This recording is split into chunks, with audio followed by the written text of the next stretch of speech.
Welcome to Discourse Politics, everybody. Today we're going to ask the question, can Donald Trump expand the map from 2016? So right now there's a lot of data aggregators, pollsters, and a lot of YouTube channels, one in particular, that is pushing the narrative that there is absolutely no chance that Donald Trump can win outside of the map that he won in 2016. Now, for the record, I like Let's Talk Elections. I watch a lot of his videos. I think they're good. I think they're great. The issue is he reminds me of what I was 20 years ago, which that's about the right time frame because I think he's about 17 or 18 or 19 years old. I'm not sure how old he is. And the issue is that he, like I, many years ago, basically bought into the idea that there's really a good methodology for polling, that there's basically one way to look at polling, and that polling is predictive of future events. And it might be slightly wrong, 1 or 2% one direction, but in the aggregate, it's really, really, really effective to look at polling data in a certain way. I have now changed my line of thinking especially over 2016. To use an analogy, and don't flame me if you fit into this analogy in some way or another, this is just an analogy about polling, is think of traditional polling as the Catholic Church of yesteryear. And the Pope of this Catholic Church is Nate Silver. And Nate Silver is infallible inside of this structure known as traditional polling. Then you have a lot of people like cardinals that are spreading the message, which are people like Let's Talk Elections, and they believe hook, line, and sinker that this is the only way to look at data, and that data is predictive of future actions. 2016 destroyed all of that, yet here we are in 2020 with the same questions, looking at the same type of data, and no one seems to be asking the question, is it possible that we are wrong? And the people who are asking the question are literally treated like they're outcasts. So they're literally like the Illuminati, if you believe in the whole conspiracy about the Illuminati versus the Catholic Church. That's what it really feels like, is that there are people speaking in hushed tones that modern polling and modern methodology is broken and that there is something that we need to do about it. Now that I think about it, I'll probably make a video in my next video or in the next two videos, I'll put out a video explaining the differences in traditional polling methods versus non-traditional polling methods. And one of those is actually becoming more accurate than the other, or at least in the same ballpark. It's the newer polling methods that are gaining ground on a better grasp of how the voting group is responding. But nonetheless, here's the question. Are there any 2016 states that Donald Trump could win that Hillary Clinton won in 2016? And the answer is yes. There are 3 states that Donald Trump could conceivably win, and those 3 states are Minnesota, Nevada, and New Hampshire. And so let's go through those 3 states and figure out why I think that Donald Trump has a chance of winning those states. So what is his best state to flip that Hillary Clinton won in 2016? And the answer is Minnesota, without a doubt. And the reason is because when you look at this type of polling, you think, he's behind by 6 points. That's outside the margin of error, as his traditional polling methods always tell us. And most people have just sort of written off Minnesota. Well, there was a new poll that came out, and it's really weird. It says 48 to 42, and I wanted to click on it, and I mentioned this video in my last video or 2 videos ago. I'm not sure which one. This survey was interesting. It has Tina Smith versus Jason Lewis. So Tina Smith is currently the senator of Minnesota, and Jason Lewis is challenging. And what this survey shows, method of voting. So 36% of the people said they're voting by mail, in person before Election Day, 20%, and in person on Election Day, 42%. That's very similar to those numbers I keep throwing out in the YouGov poll, which is that about 45% of Donald Trump supporters said they're going to vote on the day of, 14 to 15% of Joe Biden supporters said they're going to vote on the day of. So that's pretty similar. You could probably tick those numbers up a notch. But there is expected to be about 60% of the vote in before Election Day. Now, when you get down to preference here, it asks the question, in the November election of the United States Senate, how do you vote? Well, 42% said the Republican, 43% said the Democrat. Now, I looked at this, I downloaded the form they had, I did everything I could to see. I do not see the data for Donald Trump. And the reason I'm saying that is because what I find strange is that it would be 42 to 43%. And then for Donald Trump, it would be, 48 to 42. Now, what might be happening is that people who are on the fence about Tina Smith are not on the fence about Donald Trump, and they know they're going to vote against him. So that could be the discrepancy. The issue here is that Minnesota has a tendency to choose the route less traveled. And what I mean by that is that Jesse Ventura, okay, this guy was their governor in that state. He was a non-traditional candidate. He was independent, I think. I don't even think he ran as a political party, with a political party, and he won the state. They like entertaining characters, in my opinion, down in Minnesota. They like Jesse Ventura. They like Barack Obama.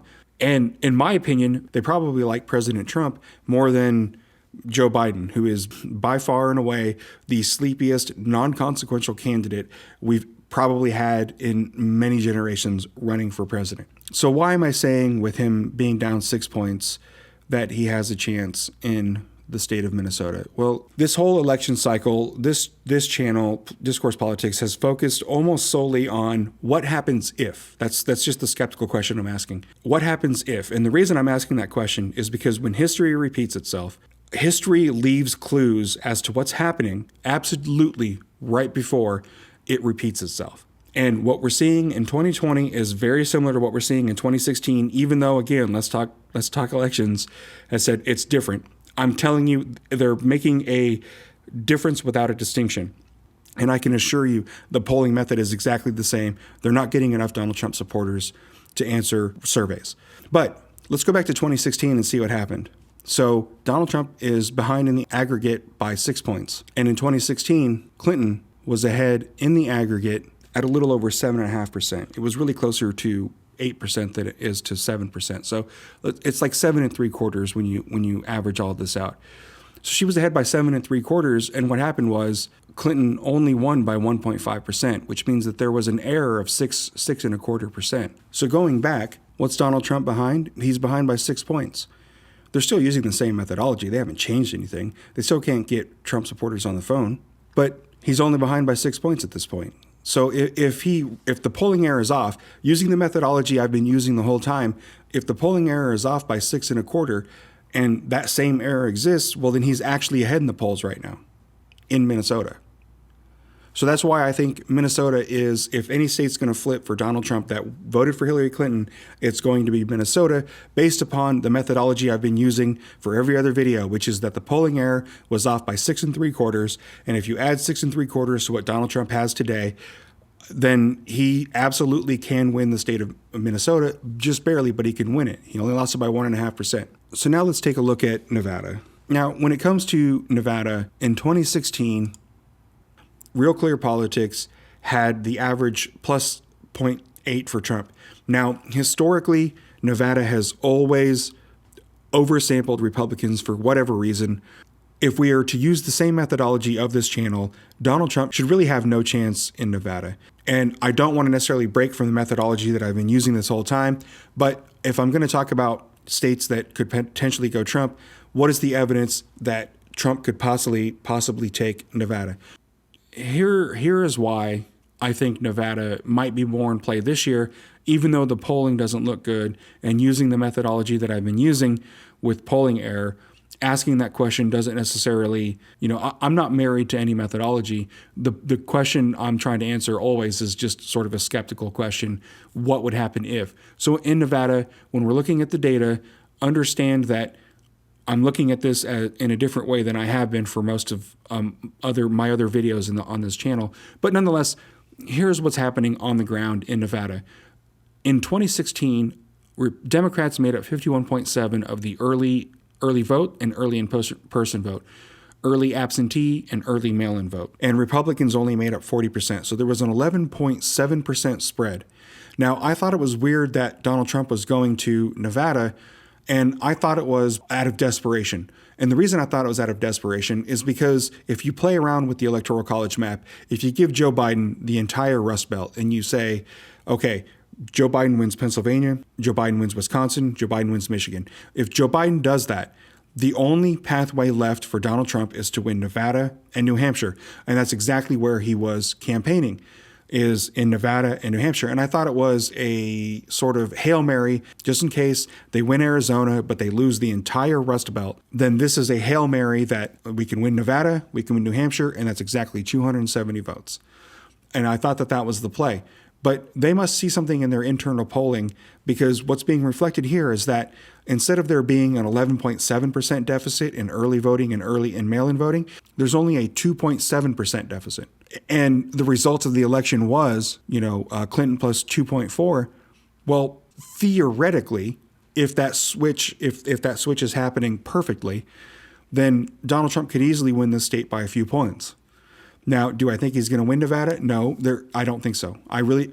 Once again, I don't think he's going to win. I don't want anyone saying, Discourse Politics is projecting that Donald Trump's going to win Minnesota, Nevada, and New Hampshire. That's not the case. But I'm just saying, if he does expand the map, it's going to be in these three states. So Minnesota and Nevada. And in Nevada, those early returns so far look pretty good for Donald Trump compared to what happened in 2016. Now, the last one that I wanted to look at was New Hampshire, because Donald Trump only lost the state by less than 3,000 votes, which is 0.3%. The reason a lot of people have written off New Hampshire is because Donald Trump was polling fairly well in New Hampshire in 2016. He's not polling good at all in the state of New Hampshire this time around. In fact, this is the polling now. I mean, at least in 2016, right? He had polls that showed him winning, and now he's behind by double digits. And so the question is, why would I put New Hampshire in this list? Looking at how abysmal this polling is, and there wasn't really any polling error in 2016. The RCP average was Clinton plus 0.6. Clinton actually won by 0.3. That's pretty good polling. The reason I'm adding in New Hampshire is because there is whispers that the fact that New Hampshire is such a small state, and it's also got a lot of universities per capita, the university vote is going to be squashed this year. And because it's such a non-populous state and only a few thousand votes can make the difference, well, in New Hampshire, if you're a college student, there's a decent chance that there's not somebody hounding you about going to vote. When you're on a college campus, you're constantly bombarded around election time. Have you voted? Have you registered? Here's methods to vote. Here's methods to register. Here, let me register you for you. Those kinds of things happen. Those drives happen. And especially college campus youth vote is by and large going to be for Democrats. And what is the sort of evidence for this? Well, you have thousands of college students in the state of New Hampshire, and those thousands of students be on college and they would be constantly being hounded about going and voting. Well, if that's not happening, is it possible to make up, and assuming that everybody votes the same way, which they're not going to, but if they did, is it possible to make up 3,000 votes just in the youth vote alone? Well, yeah, that's possible. And here's why. So when you look at New Hampshire, and there's not that many votes in. There's only about 130,000 votes, 124,000 votes. You can look by age, and what you see is only 3.6% of the youth vote is in. But 3.6% is extremely low. That should be around at least 10%. And it could be and should be as high as, I believe, 23% in New Hampshire. See, I'm really bad at this whole YouTube thing. I'm used to looking at data and then just absorbing it and then moving on to the next piece of data. And if I want to reference it later, I have to try and find it. What I should be doing is when I get data is taking a screenshot of it, capturing it, putting it in some sort of order so I can reference it later. I'm getting better at this, but don't sue me, bro. Anyway, the point is that New Hampshire was won by less than 3,000 votes. And it's very easy to see how with colleges and universities shut down, that 3,000 votes could easily be made up in the fact that younger voters tend to be apathetic and they're not being hounded on a daily basis other than when they open up Facebook because, have you registered to vote yet? Every time you open up a piece of social media, have you registered to vote yet? Other than that, they don't have somebody physically in their face, social pressure of all the students around you. The point is, New Hampshire is potential just for that very reason alone. Now, like I said, I'm not a big proponent of traditional polling methods. But in the most extreme events where we take some sort of polling error and apply it to New Hampshire, the polling error would have to be astronomically bad in New Hampshire in order for Donald Trump to outperform those numbers. That being said, I don't know. I mean, with social undesirability bias, it's possible.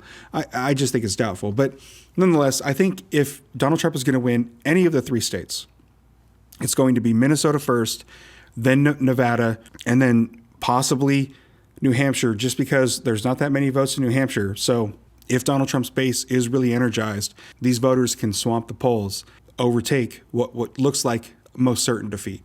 So anyway, Let's Talk Elections are very good videos that display traditional methodology, traditional lines of thought, and traditional ways of looking at polling data. It's a little bit too safe for my liking, though. The thing of it is if I'm wrong, I know I'm going to get trolled in the comment section. I know people are going to go back to my videos. There's already been a couple people who've said, I just subscribed to you and I saved your video just because I can't wait until the election happens and I can, basically they're just going to come back and troll. Are they going to actually do it? I don't know. And quite frankly, I don't care if they do. The thing is that following Nate Silver, following 538, following traditional polling methods is going to yield you a safe result, because I can assure you of this: if they're wrong again in 2020, they'll have 25 excuses lined up for why. Well, the late vote broke this way, and the Hunter Biden scandal, it had more traction than we thought, than we could poll for. They'll have things like, well, we didn't adjust enough for education, which was their excuse for 2016.